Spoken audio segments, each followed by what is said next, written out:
1,53,103 പട്ടയങ്ങൾ രണ്ടാം ഗവൺമെന്റിന്റെ ഇടതുപക്ഷ ജനാധിപത്യ മുന്നണി ഗവൺമെന്റിന്റെ കാലത്ത് കൊടുത്തെങ്കിൽ 1,77,000-ലേറെ പട്ടയങ്ങൾ ആദ്യ ഗവൺമെന്റിന്റെ കാലത്ത് നമുക്ക് കൊടുക്കാനായി.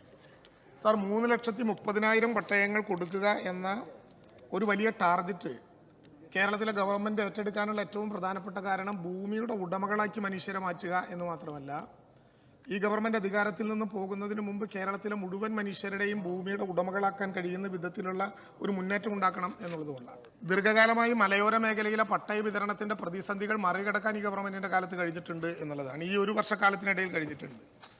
സ്വാഭാവികമായിട്ടും 1993 ചട്ടമനുസരിച്ച് 977 മുമ്പിൽ ഭൂമിയിൽ കുടിയേറി പാർത്ത കുടിയേറ്റക്കാരായിട്ടുള്ള ആളുകൾക്ക് ജണ്ടയ്ക്ക് പുറത്തുള്ള വനഭൂമിയുമായി ചേർന്ന് കിടക്കുന്ന സ്ഥലങ്ങളിൽ പട്ടയം ചെയ്യണമെങ്കിൽ JVR നടത്തണം, പരിവേഷ് പോർട്ടിൽ ഉൾപ്പെടുത്തണം, കേന്ദ്ര ഗവൺമെന്റിന്റെ അനുവാദം വേണം.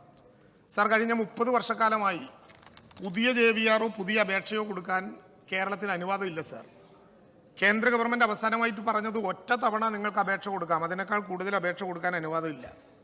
സാർ, ബഹുമാനപ്പെട്ട വനം വകുപ്പ് മന്ത്രി കൂടിയായി ശ്രീ AK ശശീന്ദ്രൻ കൂടി കേരളത്തെ പ്രതിനിധീകരിച്ചുകൊണ്ട് പലതവണ നടത്തിയ ചർച്ചകളുടെ അവസാനത്തിൽ കഴിഞ്ഞ ഫെബ്രുവരി മാസം കേന്ദ്ര വനം മന്ത്രിയെയും കേന്ദ്ര വനം സഹമന്ത്രിയെയും കണ്ടു നടത്തിയ തുടർച്ചയായ ചർച്ചയുടെ അടിസ്ഥാനത്തിൽ പുതിയ JVR നടത്താനും പുതിയ അപ്ലിക്കേഷൻ കൊടുക്കാനും കേന്ദ്ര ഗവൺമെന്റിന്റെ അനുവാദം സമ്പാദിക്കാനായി എന്നുള്ളത് സാർ 30 വർഷക്കാലത്തെ നമ്മുടെ മലയോര പട്ടയ വിതരണത്തിന്റെ കാര്യത്തിലെ ഒരു പുതിയ അനുഭവമാണ്. സാർ, അതിന്റെ അടിസ്ഥാനത്തിൽ കേരളത്തിലെ റവന്യൂ വനം വകുപ്പ് മന്ത്രിമാർ സംസാരിച്ച് ഉദ്യോഗസ്ഥന്മാരുടെ ഒരു ലേസർ ഉണ്ടാക്കി എന്ന് മാത്രമല്ല, കേന്ദ്ര ഗവൺമെന്റ് കേന്ദ്ര വനം പരിസ്ഥിതി വകുപ്പിന്റെ റീജിയണൽ ഡെപ്യൂട്ടി ഡയറക്ടറെ ഈ കാര്യത്തിലെ ഒരു സ്പെഷ്യൽ ഓഫീസറായി നിയമിച്ചുകൊണ്ട് കേരളത്തിൽ കൊടുക്കുന്ന അപേക്ഷകളിൽ വേഗത്തിൽ തീർപ്പാക്കാനുള്ള ഒരു നടപടി കേരളത്തിനോട് എടുത്തു എന്നുള്ളത് വളരെ സന്തോഷകരമായ കാര്യമാണ്.